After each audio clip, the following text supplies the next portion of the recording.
Bharatiya Janata party, क्योंकि उनकी सरकार है तो स्वाभाविक है ये बजट को अच्छा बताएगी, लेकिन उन्हें देखना चाहिए इस राजधानी के आसपास और पूरे देश के किसान धरने पर हैं या कहीं ना कहीं इस धरने से जुड़े हुए किसान हैं।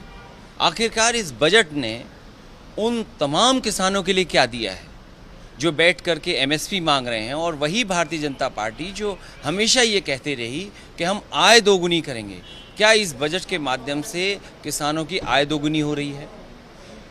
जहाँ तक इकोनॉमी को आगे बढ़ाने का सवाल था, लगातार हमारी अर्थव्यवस्था नीचे गई है।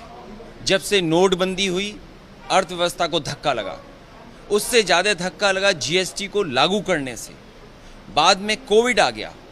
जो अर्थशास्त्री हैं, जो जागरूक लोग हैं, वो यही मानते थे कि ये जो बजट आएगा ये कहीं ना कहीं हमारा डिमांड क्रिएट करेगा, और बाज़ार में जब तक डिमांड क्रिएट नहीं होगी आपकी अर्थव्यवस्था आगे नहीं बढ़ेगी। तो किसान दुखी है। अर्थव्यवस्था के लिए कोई बड़ा फैसला नहीं लिया गया। हमारे नौजवान जो पढ़े लिखे हैं, जो पढ़ाई करना चाहते हैं, आगे बढ़ना चाहते हैं, आखिरकार नौजवानों के लिए काम, रोज़गार और नौकरी के लिए क्या व्यवस्था की है?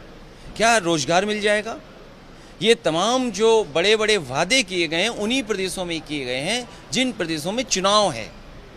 ये बजट निराशाजनक बजट है, दिशाहीन बजट है। और दिशाहीन मैं इसलिए बोल रहा हूँ कि भारतीय जनता पार्टी एक समय पर कहती नहीं थक रही थी कि उन्हें अर्थव्यवस्था 5 ट्रिलियन डॉलर की बनानी है। क्या इस बजट से हम कहीं भी 5 ट्रिलियन डॉलर इकोनॉमी के आसपास भी पहुंच रहे हों? और फिर जब हम बजट का देखते हैं, उत्तर प्रदेश में सबसे ज़्यादा एक्सप्रेसवे बन रहे हैं।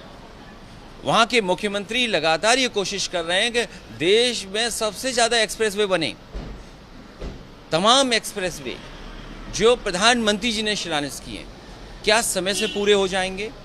क्या उस क्वालिटी से बनेंगे जिस क्वालिटी से आगरा लखनऊ एक्सप्रेसवे बना था? तो एक्सप्रेसवे नहीं बन रहे हैं। बुंदेलखंड एक्सप्रेसवे बनना था, वो नहीं बन रहा है। मैं तो पिछले 15-20 साल से देख रहा हूँ, न जाने कितनी सरकारें आईं, एनएचएआई बड़े बड़े दावा करती है, लेकिन क्या जीटी रोड 4 लेन 6 लेन हो गई है? मैं स्पेसिफिक कहता हूँ, शाहजहाँपुर में एक ब्रिज है रोज़ा के पास, पिछले 15 साल से एनएचएआई बना रही है। क्या वो ब्रिज बन गया?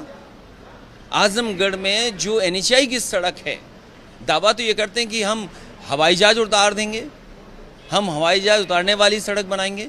लेकिन देखिए आजमगढ़ की सड़क जो एनएचएआई ने बनाई है, अगर उस पर चल लें तो शायद आपके पेट में दर्द हो जाएगा। तो जो लोग सपना दिखाते थे 5 ट्रिलियन डॉलर इकोनॉमी का, उन्होंने किसान को निराश किया है। उद्योग जगत को बहुत बड़ा लाभ नहीं दिखाई दे रहा होगा। नौजवान को नौकरी रोज़गार नहीं है। इस बजट ने हमारे गरीबों किसानों को धोखा दिया है। किसान लगातार प्रदर्शन कर रहे हैं और उनकी मांग एक ही चीज़ है कि जो 3 कानून हैं उनको वापस लिए जाएं। ये बजट से इतर सवाल मैं पूछ रहा हूँ आपसे। समाजवादी पार्टी का पूरा समर्थन है किसानों को, और ये तीनों बिल वापस होने चाहिए, क्योंकि जो इंफ्रास्ट्रक्चर समाजवादी सरकार में बन रहा था, बड़ी बड़ी मंडियाँ, एक्सप्रेसवे के किनारे मंडियाँ, या किसान बाजार, या किसान को क्या सुविधाएं दे सकते हैं, उस तरह के रास्ता अपनाया था, लेकिन वो सब का सब रुक गया। आखिरकार वो मंडियां क्यों रोक दी गई? वो कौन से स्थान हैं जहां पर किसान को अपनी फसल का पैदावार मिलेगी? धान में लुट गया, मक्के में लुट गया, अभी तो सरसों आने वाली है। अगर विदेश से तेल आ जाएगा, एडिबल ऑयल बड़ी बड़ी कंपनियां बनाएंगी, ब्रांडेड कंपनियां बनाएंगी, तो हमारे देश का एडिबल ऑयल का क्या होगा? जो देसी हमारा तेल है, जो पिराई के माध्यम से बाज़ार में पहुंचता था, आखिरकार उसके लिए क्या बाज़ार है? हमारे जो गरीब हैं, किसान हैं, वो कैसे ब्रांडेड बना पाएंगे? वो कैसे मार्केटिंग कर पाएंगे? एक गरीब किसान थोड़ी मार्केट कर पाएगा। उसके लिए क्या इंफ्रास्ट्रक्चर है? इसलिए बाज़ार पे छोड़ देना किसान की पैदावार को, और किसान को बाज़ार में छोड़ देना शायद हमारे किसान को आगे नहीं ले जा सकता। मैं बधाई देता हूँ किसानों को, कम से कम वो खड़े हैं और इन तीनों कानूनों को चाहते हैं कि वो वापस हो। बीजेपी ने कहा है, सरकार ने कहा है कि ये बजट देश को आत्मनिर्भर बनाएगा, नौजवानों को आत्मनिर्भर बनाएगा। दुनिया में जहां हमारी आबादी ज़्यादा है, नौजवानों की भी आबादी सबसे ज़्यादा है। मैं ये जानना चाहता हूं कितने नौजवानों को ये सरकार आत्मनिर्भर बना पा रही है, हमारे कितने गरीब किसानों को आत्मनिर्भर बना रही है, हमारे कितने उद्योग जो छोटे उद्योग हैं, जो मीडियम स्केल इंडस्ट्री है, उसको कितना आत्मनिर्भर बना रही है। ये लगातार इस बात को कहना कि आत्मनिर्भर हो रहे हैं, आत्मनिर्भर हो रहे हैं, कोई आत्मनिर्भर नहीं हो रहा। जिस तरह का बजट है, जिस तरह की अर्थव्यवस्था को बेच करके पैसा कमाना सरकार को एसेट क्रिएट करने चाहिए। सरकार एसेट कब क्रिएट करेगी? जो सरकारी एसेट है वो बेच देंगे, और कंट्रोल किसके पास रहेगा? इसलिए सरकार सपने ना दिखाए, सरकार सच्चाई से गरीबों की, किसानों की मदद करे। कितना नंबर देंगे इस बजट को? क्योंकि पिछले जो बजट आए हैं $5 ट्रिलियन की इकोनॉमी की बात करते थे, इस बजट में तो $5 ट्रिलियन इकोनॉमी की बात नहीं हुई, तो क्या नंबर उम्मीद करेगी सरकार